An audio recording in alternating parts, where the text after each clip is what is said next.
కాంగ్రెస్ ప్రభుత్వం రైతులకు ఇచ్చిన హామీలను నెరవేర్చకుండా రైతులకు అన్యాయం చేస్తుందని ఆరోపిస్తూ రాజు రహదారిపై పత్తి రైతులు బైఠాయించి రాస్తారోకో చేశారు.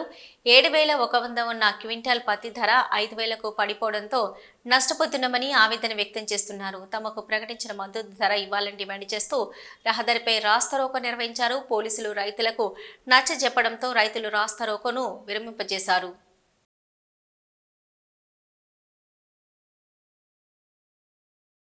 నారాయణపూర్ రైతును నాకు 15 క్వింటాల పత్తి వేసుకొచ్చిన 15 క్వింటాల పత్తిలా రెండు కుట్టేసిన 6 బత్తాలు ఒకటి కుట్టేసిన ఒక కూటికేమో 6,400 పడ్డది, ఒక కూటికి 5,500 పడ్డది. ఎంత వ్యత్యాసం మీరే చూడండి.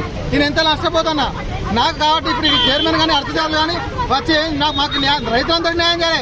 నా ఒక్క నావేదన కానీ అందరికీ అంత పడ్డది. 5,500 ఎక్కువ పడ్డది. 6,400 ఒక బస్సు రేట్ వేసి ఒక బస్సు రేట్ వేసి 6,400 రేట్ వేసి దాన్ని హైలైట్ చేస్తారు. 10 బస్తాలకు 5,500 ఇస్తారు. అంటే ఏ విధంగా నష్టపరుస్తారు. కాబట్టి ఏం చేయాలి? 7,500 కనీసం 7,200 పడితే మాకు కొంచెం గిట్టుబాటు అవుతుంది. ఇప్పుడు 5,500 కూలీలకే సరిపోతలేదు, మాకే మిగులుతాయి ఇంకా. కాబట్టి ఇప్పుడు చైర్మన్ కానీ అర్థిదారులు వచ్చి మాకు న్యాయం చేయాలి.